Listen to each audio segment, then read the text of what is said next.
Good morning students. आज हम अपनी वर्कशीट नंबर 31 करने जा रहे हैं क्लास 7th की, और हमारा टॉपिक है प्रकाश, जिसमें हम आज गोलीय दर्पणों से खेल करेंगे।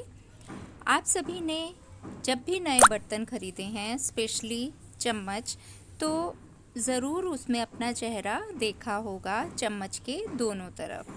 तो कुछ आपने डिफरेंसेस भी देखे होंगे कि जो गहराई वाला सतह है वहाँ पर आपका चेहरा किस तरीके से दिख रहा है, और जो उभरा हुआ सतह है, मतलब कि बाहरी पृष्ठ है चम्मच का, वो उसमें आपका चेहरा कैसा नज़र आ रहा है। तो आज हम इसी विषय में पढ़ेंगे। चम्मच का चमकदार वक्रित सतह एक दर्पण की तरह कार्य करता है। क्या मतलब हुआ बच्चों कि जो स्पून का आपका शाइनिंग सरफेस है, कर्व्ड शाइनिंग सरफेस है, वो कैसे एक्ट कर रहा है एज अ मिरर, दर्पण की तरह से। और सबसे कॉमन एग्जाम्पल किसी भी गोलीय दर्पण का क्या है, वो है हमारा स्फेरिकल मिरर, मतलब कि वक्रित दर्पण। गोलीय दर्पण दो प्रकार के हैं। कौन कौन से हैं वो? अवतल दर्पण और उत्तल दर्पण। अवतल दर्पण बच्चों चम्मच का जो भीतरी पृष्ठ है, इनर साइड है, वो है, और उत्तल दर्पण चम्मच का बाहरी पृष्ठ है, मतलब कि आउटसाइड ऑफ द स्पून। यदि किसी गोलीय दर्पण का परावर्तक पृष्ठ अवतल है तो वह अवतल दर्पण कहलाता है। क्या मतलब हुआ बच्चों कि अगर कोई भी आपके पास मिरर है, दर्पण है, और उसका चमकदार पोर्शन, मतलब कि reflecting surface of the spherical mirror जो है वो inner side of the spoon की तरह से है, तो हम उसको क्या कहेंगे? Concave mirror. और जो रिफ्लेक्टिंग सरफेस आपका बाहरी सतह पर है, मतलब कि परावर्तक पृष्ठ पर है, वो क्या है? हमारा उत्तल दर्पण कहलाता है। तो ये तो थे हमारे गोलीय दर्पण के दो प्रकार, अवतल दर्पण जो कि चम्मच का भीतरी पृष्ठ है, और उत्तल दर्पण जो कि चम्मच का बाहरी पृष्ठ है। अब हम पढ़ते हैं प्रतिबिंब के बारे में, इमेज के बारे में। The appearance of the object produced by the reflection from a mirror is called an image. तो इसका मतलब क्या हुआ बच्चों कि जो हमारा मिरर है, दर्पण है, दर्पण से परावर्तन के कारण किसी वस्तु की जो छवि बनती है, उस वस्तु का प्रतिबिंब, उसे क्या कहते हैं हम? वस्तु का प्रतिबिंब, मतलब कि वो क्या है? हमारी इमेज है।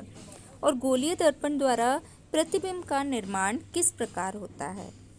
पर्दे पर बनने वाले प्रतिबिंब को वास्तविक प्रतिबिंब कहते हैं। वास्तविक प्रतिबिंब क्या होता है बच्चों? रियल, जो कि हमारी जो इमेज है वो सीधा स्क्रीन पर ही बनती है। An image formed on the screen.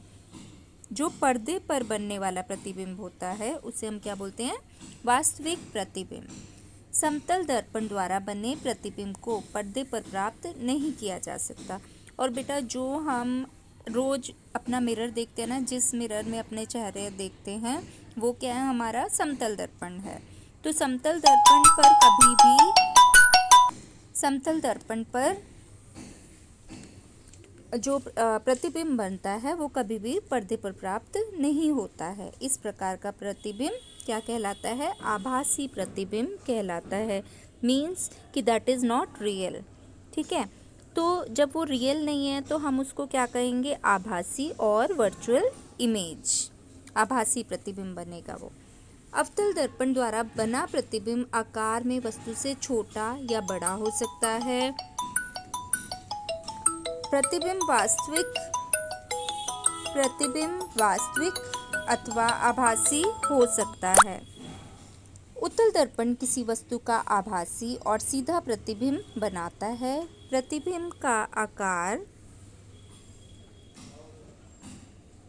आकार वस्तु के आकार से हमेशा छोटा होता है, जबकि जो हम उत्तल दर्पण में देखते हैं, मतलब कि जैसे अगर आप चम्मच में देख रहे हो तो चम्मच के जो बाहरी पृष्ठ पर देख रहे हो वो कैसा होगा? हमेशा आभासी होगा और सीधा प्रतिबिंब बनेगा। मीन्स कि वर्चुअल बनेगा और इरेक्ट बनेगा। आभासी क्या होता है बच्चों? वर्चुअल, झूठा, और सीधा। ठीक है, मतलब कि इरेक्ट। प्रतिबिंब बनता है। प्रतिबिंब का आकार वस्तु के आकार से हमेशा छोटा होता है और जो भी इमेज बनेगी, जो भी प्रतिबिंब बनेगा, वो जो एक्चुअल में जो ऑब्जेक्ट है आपका, वस्तु है, उससे हमेशा छोटा रहेगा। और अब हम पढ़ने जा रहे हैं गोलीय दर्पण। गोलीय दर्पण का उपयोग।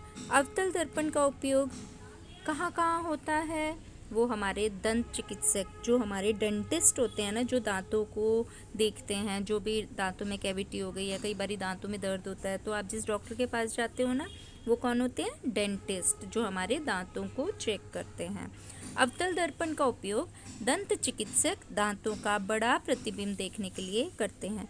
तो जो डेंटिस्ट होते हैं बच्चों, दांत में कैविटी है, होल या कीड़ा कुछ भी लगा हुआ है, तो जो डेंटिस्ट हैं वो कौन सा मिरर यूज़ करते हैं? वो हमेशा अवतल दर्पण यूज़ करेंगे, कॉनकेव मिरर, क्योंकि उसमें बड़ा होके दिखता है।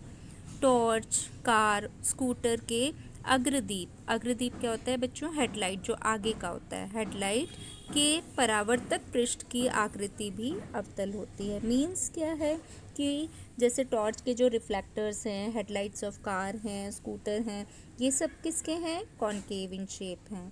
तो हम इनमें किसका यूज़ करते हैं? कॉनकेव मिरर का यूज़। देन कम टू उत्तल दर्पण, means convex mirror. Convex mirror अब कहाँ इस्तेमाल होता है? कॉन्वेक्स मिरर हमारा, आपने देखा होगा गाड़ी में साइड पर एक मिरर लगा होता है और गाड़ी के अंदर भी जो मिरर लगा होता है, जिससे हमें बैक व्यू दिख रहा होता है अपना, ठीक है? तो उन दोनों जगहों पे हम उत्तल दर्पण यूज़ करते हैं। उत्तल दर्पण का उपयोग गाड़ियों के पार्श्व दर्पण, मतलब कि साइड मिरर, और पार्श्व दर्पण के रूप में होता है। मीन्स कि पीछे का व्यू अगर देखना है तो भी हम कौन सा मिरर यूज़ करेंगे? उत्तल दर्पण, कॉन्वेक्स मिरर, राइट। अच्छा, अब हम अपने प्रश्नों को देखते हैं कि कौन कौन से प्रश्न पूछे गए हैं। पहला प्रश्न है, स्टेनलेस स्टील चम्मच का कौन सा पृष्ठ पहला अवतल दर्पण, दूसरा उत्तल दर्पण की तरह कार्य करता है? तो बच्चों इसमें आपको बताना है कि जो हमने स्टेनलेस स्टील चम्मच में हम जो अपना चेहरा देख रहे थे, उसमें उत्तल दर्पण की तरह कौन सा वाला चम्मच का पार्ट यूज़ हो रहा है? मतलब भीतरी पृष्ठ हो रहा है या बाहरी पृष्ठ?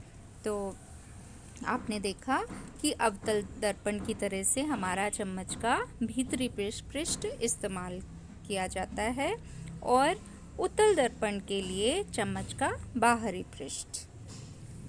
प्रश्न नंबर 2, किसी उत्तल दर्पण द्वारा बने प्रतिबिंब की 2 विशेषताएं लिखिए। तो आपको कॉन्वेक्स मिरर की प्रॉपर्टीज़ देनी है इसमें।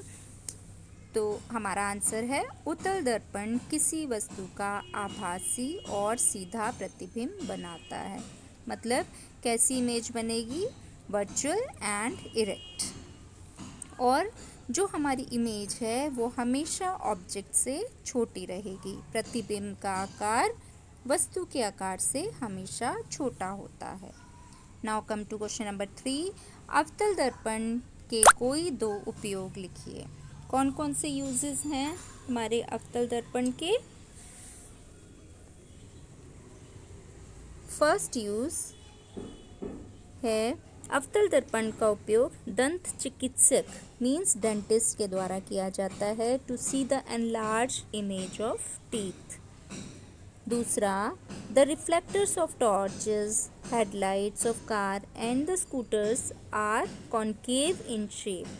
तो टॉर्च में, स्कूटर में और जो हमारी स्कूटर्स की हेडलाइट्स वगैरह है, सब में कौन सा मिरर यूज़ हो रहा है? अवतल मिरर यूज़ हो रहा है, मीन्स कॉनकेव मिरर यूज़ हो रहा है। तो आई होप आपको वर्कशीट बहुत अच्छी तरह समझ आई होगी और आज आप अपने घर में रखी नई नई चम्मच में अपना चेहरा ज़रूर देखेंगे, उसके भीतरी पृष्ठ पर और उसके बाहरी पृष्ठ पर, और ज़रूर डिस्कस करेंगे कि आपको अपना चेहरा कैसे नज़र आया, छोटा नज़र आया, बड़ा नज़र आया। तो मिलते हैं हम अगली वर्कशीट के साथ। Okay, bye.